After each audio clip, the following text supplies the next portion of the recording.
আর এখন বাজে সকালে 7:40, আমরা বেরিয়ে পড়েছি। তো কোথায় যাচ্ছি চলো দেখা হচ্ছে।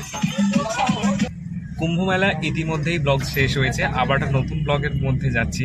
তো এই ব্লগটা কোথা দিয়ে কীভাবে যাচ্ছি তো সেইগুলো সম্পূর্ণ দেখতে থাকো। আর পিছনে কারা কারা রয়েছে তো বুঝতেই পারছো আমরা কোথায় যাচ্ছি। যারা যারা বুঝতে পারছো তারা অবশ্যই কিন্তু কমেন্ট করে জানিও।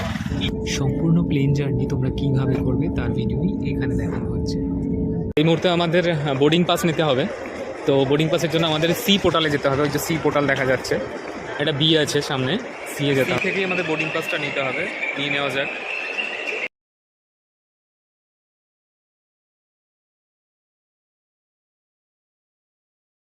এই মুহূর্তে আমাদের বোর্ডিং পাস নেওয়া কমপ্লিট হয়ে গেছে। এবার আরেকটা চেকিং আছে, পিঠের যা গ্যাজেট ফ্যাজেটগুলো আছে সেগুলো চেকিং করতে হবে। তো সেগুলো হয়ে গেলেই আমরা এবার ওয়েট করতে পারবো ফ্লাইটের জন্য। নিজের ব্যাগের সমস্ত জিনিস চেক হবে, তারপরে এরকমভাবে মানুষের সবার প্রত্যেকটা চেক হবে, বেল্ট খুলে চেক হবে, দেখতেই পাচ্ছ। দরকার হলে চলে যাবি।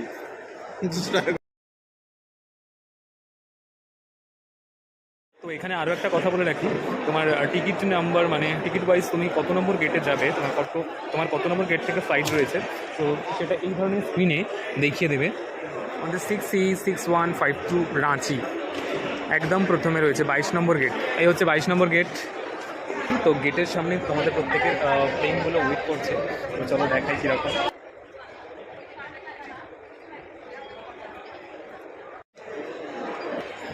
এখানটা এত ঠান্ডা কেন জানো? এত বড় বড় জাম্বো এসি চলছে।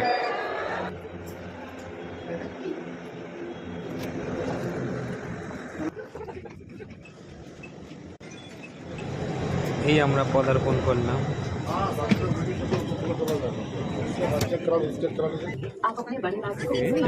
দমদম বিমানবন্দরটা ঠিক এইরকম। ভাগ্যক্রমে একটা উইন্ডো সিট হয়েছে, ওদিকে দিব্যেন্দুর একটা উইন্ডো সিট হয়েছে, আর আমার পাশে রয়েছে বর্ষা ফুচকাকে নিয়ে। এবার আমাদের জার্নি শুরু হচ্ছে রাঁচি যাওয়ার জন্য। তো রাঁচি থেকে আবার আর একটা ব্রেক জার্নি হবে। তো সেখান থেকে আবার দেখাবো কোথায় ট্রেনে বসে। সিট বেল্টটা খুব ইম্পর্টেন্ট, তো সিট বেল্টটা বেঁধে দিলাম প্রত্যেককেই। এবার অ্যানাউন্স করে বলবে। তো আমরা ইন্ডিগো 6E615 প্লেন জার্নি করছি। তো জার্নিটা সম্পূর্ণ তুলে ধরলাম। যদি ভালো লাগে অবশ্যই লাইক কমেন্ট করো। যেহেতু বাচ্চা রয়েছে তো আমরা এসিটা অফ করে দিচ্ছি। এটা হচ্ছে ওর থেকে আমাদের কলকাতা শহরকে কীরকম লাগে তার ভিডিও আছে পরের পার্টে। এই হচ্ছে আমাদের মা গঙ্গা।